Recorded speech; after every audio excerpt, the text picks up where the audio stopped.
কক্সবাজার সদর হাসপাতালে চিকিৎসা নিতে আসা সাধারণ রোগী ও স্বজনদের প্রতিনিয়ত চুরি চিন্তায় শিকার হতে হচ্ছে। মোবাইল ফোন, মানি ব্যাগ, নগদ টাকা থেকে শুরু করে গুরুত্বপূর্ণ নথিপত্র কিছুই রেহাই পাচ্ছে না।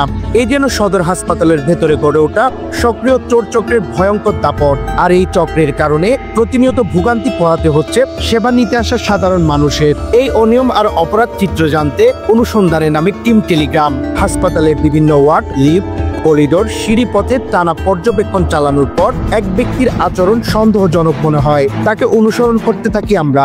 কখনো তিনি লিফটে চড়ে উপরে যাচ্ছেন, আবার কখনো মুহূর্তে নিচে নেমে আসছেন, কখনো রোগীর বেডের পাশে দাঁড়িয়ে ঘোরাঘুরি, কখনো সিঁড়ি বেয়ে এক ওয়ার্ড থেকে আরেক ওয়ার্ডে ছুটোছুটি। সব মিলিয়ে তার গতিবিধি অস্বাভাবিক কিংবা সন্দেহজনক।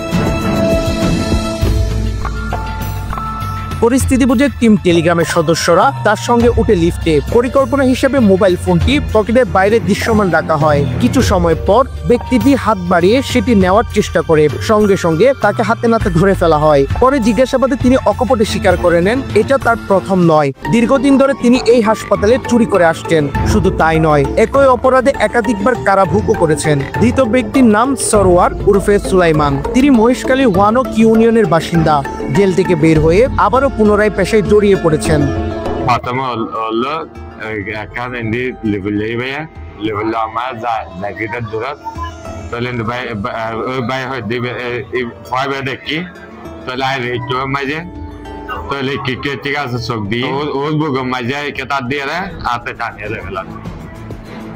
ভুক্তভোগীরা বলছেন তাদের কাছ থেকেও মূল্যবান সামগ্রী চুরি করেছে এই ব্যক্তি। আমার পকেটে ছিল এই পকেটে টাকা ছিল, এই পকেটে এই কাগজটা ছিল।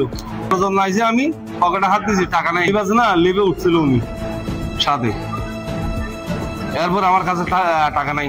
সেবা নিতে আসা মানুষদের অভিযোগ, সদর হাসপাতালের সেবার মান যেমন নিচে নেমে গেছে, তেমনি নিরাপত্তা ব্যবস্থাও চরম দুর্বল। চোর চক্রের কারণে প্রতিনিয়ত আতঙ্কে থাকতে হচ্ছে রোগী ও তাদের স্বজনদের। হাসপাতালের ব্যবস্থাপনা, শৃঙ্খলা ও নিরাপত্তার জোরদার না হলে ভবিষ্যতে আরো বড় ধরনের অপরাধ ঘটতে পারে বলে মনে করছেন সচেতন মহল।